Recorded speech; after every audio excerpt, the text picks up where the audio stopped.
अब बस में फूल के है।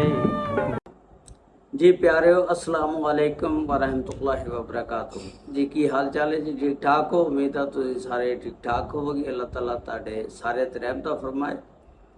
अज का व्लॉग मैं बनावांगा अदाकारा और गुलूकारा उन्हां दी एक लव स्टोरी आ दिओ आनंद दे नाल।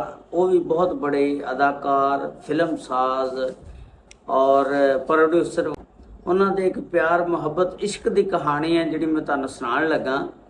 तो बड़ी दिलचस्प कहानी आ। तो उम्मीद है तुसीं बड़े गौर नाल सुनोगे। तो लो जी, जे चैनल ते नवे हैं ना तो चैनल को सबसक्राइब, लाइक और शेयर जरूर कर देना। तुहाडीआं मुहब्बतां दा बड़ा शुक्रिया। और मुहब्बतां वंडिया करो, मुहब्बतां वंडनियां भी चाहिदियां। तो अल्लाह ताला सब ते रहमतां फरमाए। अदाकारा सरैया जमाल शेख इहदा असल नाम आ। ये गुलूकारी भी ने की आ। ये 1929 ਦੇ ਵਿੱਚ ਗੁਜਰਾਂਵਾਲੇ ਦੇ ਵਿੱਚ पैदा हुई सी। ये 1 साल ਦੀ ਸੀ ਜਦੋਂ ਇਹਦੇ ਵਾਲदैन पाकिस्तान छोड़ के बंबई शिफ्ट हो गए सी। इन्हें तलीम फिर उत्थों ही हासिल की। तो 1936 तो लग के 1963 तक इहदा फिल्मी कैरियर आ। तो इन्हें 34 साल की उम्र दे विच सिर्फ रिटायरमेंट लै ली सी। तो इस औरत ने सारी उम्र दिओ आनंद दे इश्क दे विच शादी नहीं की। वो किदां शुरू होया? वो इस तरह कि एक फिल्म वधिया बनी सी ते जिहड़ी दिओ आनंद दे नाल सी। ਉਹਦੇ ਵਿੱਚ एक स्टोरी इस तरह की सी कि एक सीन जिहड़ा सी ना फिल्म का पिक्चराइज गाना जिहड़ा सी कराना सी। वो कश्ती दे विच बह के, ये दोनों कश्ती दे विच बह के गाना पिक्चराइज करा रहे। कोई ऐसी अल्लाह दी कर रही हुई कि वो कश्ती उल्ट गई। जिस वेले वो कश्ती उल्ट गई तो अदाकार दिओ आनंद ने फिर अदाकारा सरैया नूं फिर जिस तरह एक फिल्मी सीन नहीं होंदा, बंदा फिल्म दे विच उहनूं बचांदा, उन्हें ना उन्होंने बचा लिया। पहलों तो अदाकारा सरैया उहदे नाल प्यार ही करती सी। जिस वेले उन्होंने डुब्बण तो बचा लिया, वो फिर जिहड़ी चंगारी सी ना प्यार मुहब्बत दी, वो शोला बन गई। फिर इस तरह वो बहुत ज़्यादा उहदे नाल प्यार कर लग पई। तो फिर उहदे घर वाले जिहड़े सी ना सरैया दे, वो नहीं सी चाहते कि ये इकट्ठे मिलन, क्योंकि सरैया का खानदान बहुत अमीर तरीन सी। तो ये दिओ आनंद हजे उदों स्टार्ट दे विच शुरू दे विच ज़रा कोई एडा अमीर नहीं सी हैगा। तो ये दिओ आनंद जिहड़ा ये 1923 दे विच पैदा होया सी। ये शकरगढ़ दे विच पैदा होए सी। उदों इंडिया पाकिस्तान इकट्ठा ही सी। तो बस उस फिल्म वधिया दे विच प्यार जिस वेले एक दूजे नाल शूटिंग के दौरान हो गया, तो फिर वो प्यार इतों तक पहुँच गया कि जिहड़े अदाकार दिओ आनंद सी ना, ये अदाकारा सरैया दे घर चले जाते हुंदे सी। इत्थों तक कि उहदे रिश्तेदार भी आए हुंदे सी, फिर भी एक दूजे नाल प्यार मुहब्बत दियां बह के गल्लां करदे हुंदे सी। इहदे घर दे फिर इहदे कोल बड़े तंग हो गए। उन्होंने आखिरकार दिओ आनंद नूं मना कर दिता। उन्हें कहा तू आइंदा साडे घर नहीं आना।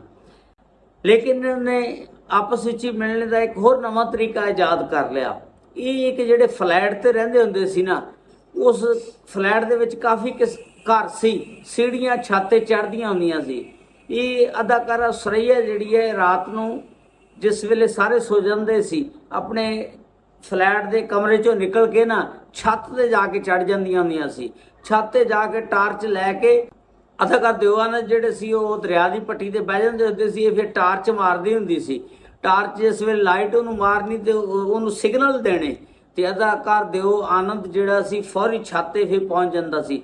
दोनों जने छत ते बह के प्यार मुहब्बत दियां काफ़ी देर गल्लां करते रहंदे सी।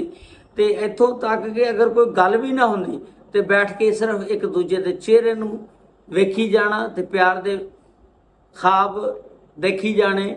जिस तरह के बंदा को शादी के ख्वाब देखदा, को सुहाने ख्वाब एक दूजे का चेहरा वेखी जाना। तो इस तरह ये काफ़ी रात बैठे रहंदे हुंदे सी। फिर जाके ये सौंदियां हुंदियां सी।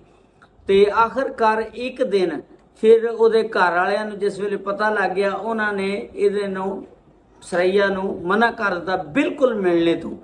उन्होंने कहा कि इहदे विच मजहब का आ गया ਕਿਉਂਕਿ ਦਿਓ ਆਨੰਦ ਜਿਹੜੇ ਸੀ ਉਹ ਹੋਰ ਮਜ਼ਹਬ ਨਾਲ ਤਲਕ ਰੱਖਦੇ ਸੀ। ਸਰਈਆ ਮੁਸਲਮਾਨ ਸੀ ਤੇ ਉਹ ਹਿੰਦੂ ਸੀ। ਇਸ ਵਜ੍ਹਾ ਨਾਲ ਫਿਰ ਉਹ ਸਭ ਤੋਂ ਜ਼ਿਆਦਾ ਰੁਕਾਵਟ ਜਿਹੜੀ ਸੀ ਉਹ ਮਜ਼ਹਬੀ ਸੀ, ਜਿਹਦੀ ਵਜ੍ਹਾ ਨਾਲ ਇਹਨਾਂ ਦੀ ਸ਼ਾਦੀ ਨਾ ਹੋ ਸਕੀ।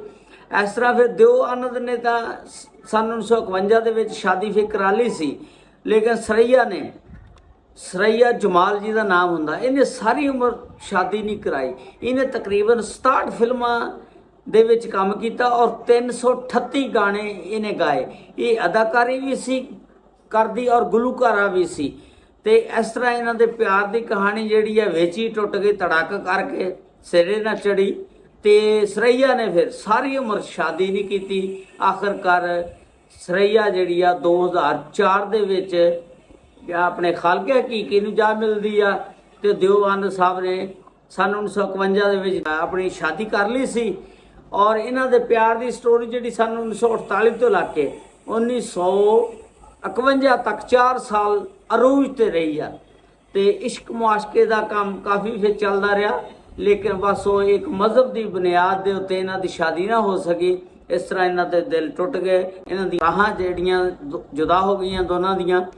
ਤੇ ਸਰਈਆ ਨੇ ਉਸ ਇਸ਼ਕ ਦੇ ਵਿੱਚ ਸ਼ਾਦੀ ਨਹੀਂ ਕਰਾਈ। ਸਰਈਆ ਦਾ ਖਾਨਦਾਨ ਜਿਹੜਾ ਸੀ ਫਿਰ ਪਾਕਿਸਤਾਨ ਆ ਕੇ ਸ਼ਿਫਟ ਹੋ ਗਿਆ ਸੀ, ਪਾਕਿਸਤਾਨ ਆ ਗਿਆ ਸੀ। ਲੇਕਿਨ ਇਹ ਇਕੱਲੀ ਅਦਾਕਾਰਾ ਸਰਈਆ ਗੁਲੂਕਾਰਾ ਸੀ ਜਿਹੜੀ ਇੰਡੀਆ ਦੇ ਵਿੱਚ ਹੀ ਰਹਿ ਗਈ। ਫਿਰ ਇਹਨੂੰ ਉੱਧਰ ਹੀ ਦਫਨਾਇਆ ਗਿਆ, ਜਦੋਂ ਫੌਤ ਹੋ ਗਈ ਫਿਰ ਇਹਨੂੰ ਉੱਧਰ ਹੀ ਦਫਨਾਇਆ ਗਿਆ। ਇਹ ਸੀ ਅੱਜ ਦੀ ਸਟੋਰੀ ਜਿਹੜੀ ਮੈਂ ਤੁਹਾਡੇ ਨਾਲ ਸ਼ੇਅਰ ਕੀਤੀ। ਉਮੀਦ ਆ ਪਸੰਦ ਆਈ ਹੋਏਗੀ। ਅਸਲਾਮੁ ਅਲੈਕੁਮ ਵਰਹਿਮਤੁல்லாਹਿ ਵਬਰਕਾਤੁਹੂ।